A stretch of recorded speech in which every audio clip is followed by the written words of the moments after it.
எனக்கு பக்கத்துல உட்கார்ந்து இருக்கக்கூடிய அந்த இணையர்களோட பேசி கொண்டிருந்தேன். சந்தோஷ் கிட்ட கேட்டேன், எப்படிப்பா தெரியும் அப்படின்னு. நினைச்சேன் காதல் திருமணம் தான் அப்படின்னு சொன்னாரு. எப்படிப்பா பழக்கம் அப்படின்னா, ஒரு வருஷமா ஒரே இடத்துல வேலை பாக்குறேன்னு. சரி, வேலை பாக்குறியா இல்லையா, இந்த வேலையை கரெக்டா பாத்துருக்க. மிகுந்த மகிழ்ச்சி. ஏன்னா காதல் திருமணத்தில் இருக்கிற பிரச்சனைகள் அனைத்தும் எனக்கு தெரியும். எனக்கும் காதல் திருமணம் தான். முதல்ல பொண்ணு ஒத்துக்கணும், அதுக்கு நிறைய கஷ்டப்படணும். அப்புறம் பொண்ணுடைய அப்பா அம்மா ஒத்துக்க மாட்டாங்க, அவங்கள சமாதானப்படுத்தணும். சரி, பொண்ணு ஒத்துக்கிட்டு மாமனார் மாமியாரும் ஒத்துக்கிறதுக்கு அப்புறம் இந்த பொண்ணோட மாமா சித்தப்பா புதுசா கிளம்பி வருவாங்க, ஏதாவது ஒரு பிரச்சனையை எழுத்து விடுவாங்க. கடைசியில் அவங்க சம்மதத்தை வாங்கினதுக்கு அப்புறம் கடைசியில பொண்ணு முடியாது அப்படின்னு சொல்லும். இப்படி ஏகப்பட்ட பிரச்சனைகள் இருக்கு.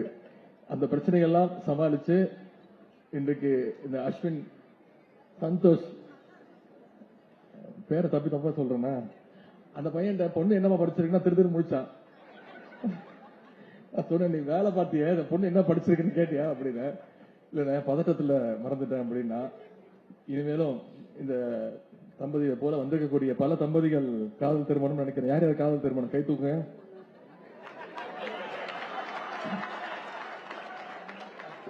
இது அறநிலையத்துறையா இல்ல அன்பு நிலையத்துறையான்னு தெரியல, அவ்வளவு காதல் திருமணங்களை அந்த செயற்பாடு நடத்திட்டு இருக்காங்க.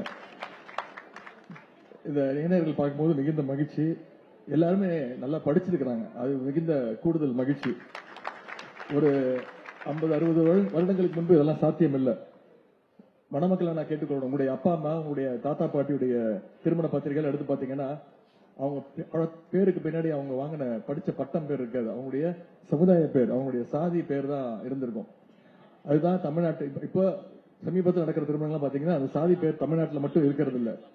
அந்த மணமகளோ படிச்சு வாங்கின, கஷ்டப்பட்டு படிச்சு வாங்கின அந்த பட்ட பெயர் போட்டுக்கிறாங்க. இந்த பெருமை இன்னைக்கு தமிழ்நாட்டுக்கு மட்டும்தான் இருக்கு. இதற்கு காரணம் நம்முடைய திராவிட இயக்கமும் திராவிட முன்னேற்ற கழகமும் முத்தமிழ் கலைஞர் அவர்கள், தந்தை பெரியார் அவர்கள், பேரறிஞர் அண்ணா அவர்கள், அவங்க நடத்திய பல்வேறு போராட்டங்கள் காரணமாக தான் இத்தனை சீர்திருத்தங்களும் இன்னைக்கு தமிழ்நாட்டுக்கு வந்திருக்கிறது. குறிப்பா இன்னைக்கு நிறைய மகளிர் வந்திருக்கீங்க. மகளிருக்காக நம்முடைய முதலமைச்சர் அவர்கள் ஒவ்வொரு நாளும் பல்வேறு திட்டங்களை செயல்படுத்திட்டு வர்றார். சிலவற்றை மட்டும் இங்க குறிப்பிட விரும்புகின்றேன். முக்கியமாக மகளிர் விடியல் பயண திட்டம் கையெழுத்திட்டார் நம்முடைய முதலமைச்சர். பொறுப்பேற்ற முதல் கையெழுத்து மகளிருக்கான இந்த விடியல் பயண திட்டம். இந்த விடியல் பயண திட்டத்தின் மூலமா இந்த 4.5 வருஷத்துல எத்தனை மகளிர் எத்தனை முறை நம்ம பயணம் பண்ணிருக்கீங்க? கிட்டத்தட்ட 780 கோடி பயணங்களை மகளிர் மேற்கொண்டிருக்கிறாங்க.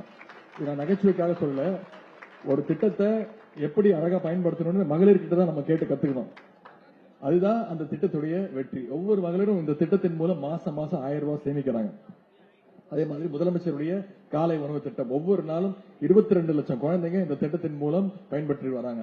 சமீபத்தில் இந்த திட்டத்தை விரிவாக்கம் செய்வதற்காக பஞ்சாப் மாநிலத்துடைய முதலமைச்சர் சென்னைக்கு வந்திருந்தார். நிகழ்ச்சியில கலந்து கொண்டு அந்த குழந்தைங்களிடம் பேசிட்டு பஞ்சாப் முதலமைச்சர் பேசும்போது குறிப்பிட்டு சொன்னார், முதலமைச்சர் அவர்களே, உங்களுக்கு என்னுடைய வாழ்த்துக்கள், இது ஒரு சிறப்பான திட்டம். விரைவில் இந்த திட்டத்தை நான் என்னுடைய மாநிலம் பஞ்சாப்ல இந்த திட்டத்தை நான் அறிமுகப்படுத்துறேன் அப்படின்னு பஞ்சாப் மாநில முதலமைச்சர், அவரும் கூட்டணி கட்சி தலைவர் கிடையாது. இதுக்கு பேர் தான் திராவிட மாடல் அரசு. இதுக்கு தான் நம்முடைய திராவிட மாடல் அரசு மற்ற அரசுகளுக்கெல்லாம் எடுத்துக்காட்டாக நம்முடைய முதலமைச்சர் அவர்கள் எல்லாருக்கும் ஒரு இன்ஸ்பிரேஷனாக, அனைத்து முதலமைச்சர்களுக்கும் எக்ஸாம்பிளாக இருக்கக்கூடியவர் தான் நம்முடைய முதலமைச்சர் அவர்கள். அதே மாதிரி பெண்கள் குழந்தைங்க படிக்கணும், ஸ்கூலுக்கு வந்து படிக்கணும்.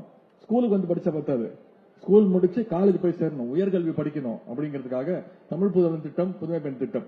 அதாவது அரசு பள்ளியில படிச்சு எந்த காலேஜில் போய் என்ன கோர்ஸ் சேர்ந்தாலும், அது தனியார் கல்லூரியா இருந்தாலும் சரி, ஒவ்வொரு மாணவனுக்கும் மாணவிக்கும் மாதம் 1000 ரூபாய் கல்வி ஊக்கத்தொகை அந்த பெண்களுடைய அந்த மாணவிகளுடைய வங்கி கணக்கிலேயே நம்முடைய முதலமைச்சர்கள் கொடுக்கிறார்.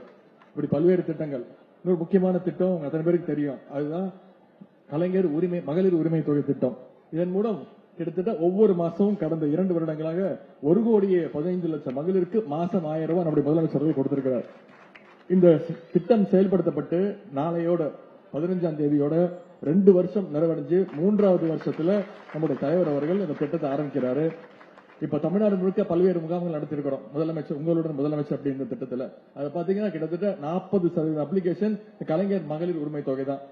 போன வாட்டி இங்க கொடுக்கறது மிஸ் பண்ணியாச்சு, விட்டுட்டாங்க, எதிர் வீட்டுக்கு அக்காவுக்கு கிடைக்குது எனக்கு கிடைக்கல, இப்படி சில புகார் வந்திருக்கு. முதலமைச்சர்கள் சில கண்டிஷன்ஸ் எல்லாம் தளர்த்திருக்காரு. நிச்சயம் சொல்றேன், இன்னும் ஒரு 2 மாதங்கள்ல விடுபட்டு போன அனைத்து மகளிருக்கும் அந்த கலைஞர் மகளிர் உரிமை தொகை மாதம் 1000 ரூபாய் நிச்சயமாக கிடைக்கும். இது மாதிரி பல திட்டங்களால தான் இன்னைக்கு இந்தியாவிலேயே தலை சிறந்த மாநிலமாக, முன்னேற்றம் அடைகின்ற மாநிலமாக, அதுவும் எவ்வளவுனா அதிகமான பர்சன்டேஜ் 11.19% வளர்ச்சியோட இன்றைக்கு தமிழ்நாட்டிலே முதல் இடத்துல, இன்னைக்கு இந்தியாவிலே முதல் இடத்துல தமிழ்நாடு இருக்கு. இன்னும் சொல்ல போனா அண்ணன் சேகர்பாபு அவர்கள் பொறுப்பு வகிக்கின்ற இந்த இந்து சமய அறநிலையத்துறை இன்னும் சிறப்பாக அனைத்து துறைக்கும் எடுத்துக்காட்டாக விளங்கிக் கொண்டிருக்கிறது. இந்த 4.5 வருஷத்துல மட்டும் கிட்டத்தட்ட 3700 கோயில்களுக்கு குடமுழுக்கு செய்திருக்கிறார் அண்ணன் சேகர்பாபு அவர்கள்.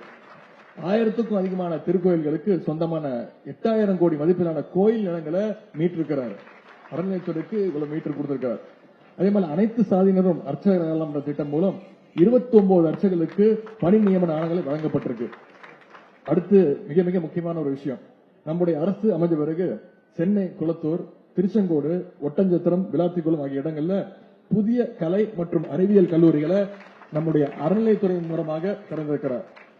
ஏழை எளிய பிள்ளைகள் படிக்கணும்னு நாம கல்லூரிகளை திறந்தா கோயில் நிதியில எதுக்கு கல்லூரி திறக்கிறீங்க அப்படின்னு ஒருத்தர் தொடர்ந்து கேட்டுட்டு இருக்காரு. நான் யார சொல்றேன்னு உங்களுக்கு தெரியும். எதிர்க்கட்சி தலைவர் திரு எடப்பாடி பழனிசாமி அவர்கள் அறநிலையத்துறை நிதியை எடுத்து குழந்தைங்களுடைய கல்விக்கு பயன்படுத்தக்கூடாது, இது எப்படி நியாயம் அப்படின்னு கேட்கிறார். இதை எடுத்து அவங்க சுப்ரீம் கோர்ட் வரைக்கும் போனாங்க. ஆனா கோர்ட் என்ன சொல்லி தெரியுமா, அறநிலைத்துறையுடைய பணம் மக்களுக்கு தான் சொந்தம், அது கல்விக்கு உபயோகப்படுத்தலாம் அப்படின்னு அலோவ் பண்ணிட்டாங்க.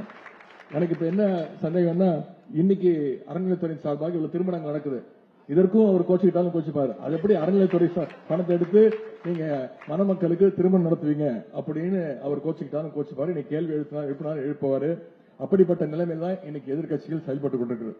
இந்த அளவுக்கு திராவிட மாடல் அரசுடைய சாதனைகள் அவருடைய கண்களை உறுத்தி கொண்டிருக்கிறது. ஆகவே திராவிட மாடல் அரசு என்றைக்கும் உங்களுக்கு பக்கபலமாக இருக்கும்.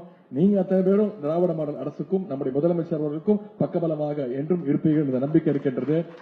இந்த நேரத்தில் ஒரு சின்ன அறிவுரை, மணமக்கள் அத்தனை பேர் நல்லா படிச்சவங்க, நிறைய அட்வைஸ் பண்ணா அவங்களுக்கு பிடிக்காது எனக்கு தெரியும். இருந்தாலும் உங்களுடைய குடும்பத்தில் ஒருத்தனா, உங்களுடைய கூட பிறக்காத ஒரு அண்ணனா இந்த அறிவுரையை நான் சொல்ல விரும்புகின்றேன். ஒருத்தரை புரிஞ்சுக்கிட்டு நடந்துக்கணும். ஒருத்தரை ஒருத்தர் சுயமரியாதையோடு நடத்தணும். எதுக்கு விட்டு கொடுக்கணுமோ அதுக்கு விட்டு கொடுத்து, எதுக்கு விட்டு கொடுக்க கூடாதோ அதுல ஸ்ட்ராங்கா நின்று சுயமரியாதையோடு உங்களுடைய திருமண வாழ்க்கையை நீங்கள் பெற்றுக்கொள்ளுங்க. உரிமைகளை கேட்டு பெறுங்க. முக்கியமா நம்முடைய முதலமைச்சர்கள் தொடர்ந்து வைக்கின்ற கோரிக்கை, உங்களுக்கு பிறக்கக்கூடிய குழந்தை, அது ஆண் குழந்தையாலும் சரி இருந்தாலும் சரி, பெண் குழந்தையாக இருந்தாலும் சரி, ஒரு அழகான தமிழ் பெயரை நீங்கள் சூட்ட வேண்டும் என்று கூறிக்கொண்டு, நம்முடைய திராவிட மாடல் அரசும் முதலமைச்சரும் போல நீங்கள் பல்லாண்டு வாழ்க என்று வாழ்த்தி, இந்த வாய்ப்புக்கு அண்ணன் சேகர்பாபு அவர்களுக்கு மீண்டும் நன்றி தெரிவித்து விடைபெறுகின்றேன். நன்றி, வணக்கம்.